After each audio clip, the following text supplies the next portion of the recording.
اعوذ باللہ من الشیطان الرجیم بسم اللہ الرحمن الرحیم ان الذین جاءوا بالافک عصبۃ منکم لا تحسبوه شرا لکم بل هو خیر لکم لکل امرئ منهم ما اکتسب من الاثم والذی تولى کبرہ منهم له عذاب عظیم۔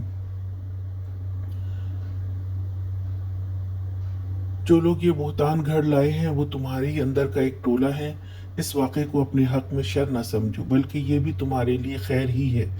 جس نے اس میں جتنا حصہ لیا اس نے اتنا ہی گناہ سمیٹا، اور جس شخص نے اس کی ذمہ داری کا بڑا حصہ اپنے سر لیا اس کے لیے عذاب عظیم ہے۔ ایک خاص واقعے کی طرف اشارہ ہے جو ام المومنین حضرت عائشہ رضی اللہ تعالی عنہا پر لگایا گیا تھا۔ اس تہمت کا جواب اللہ تعالی نے خود دیا ہے۔ تہمت لگانے والے گروہ میں سے ہر ایک کا حصہ اس کی کوشش کے مطابق ملے گا۔ حضرت عائشہ رضی اللہ تعالی عنہا صرف روتی اور صبر کرتی تھی۔ اس صبر کے بدلے اللہ سبحانہ وتعالی نے ان کی برات اور ان کی دفاع میں یہ آیت نازل کی۔ اس میں ہمارے لیے بھی سبق ہے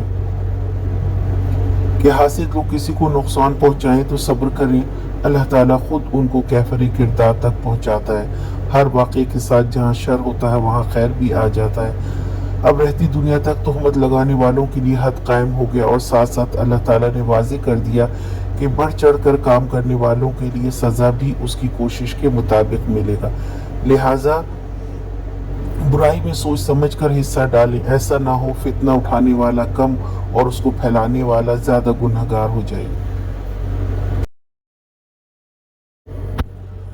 آج کا سوال، حضرت عائشہ رضی اللہ تعالی عنہا کون تھیں؟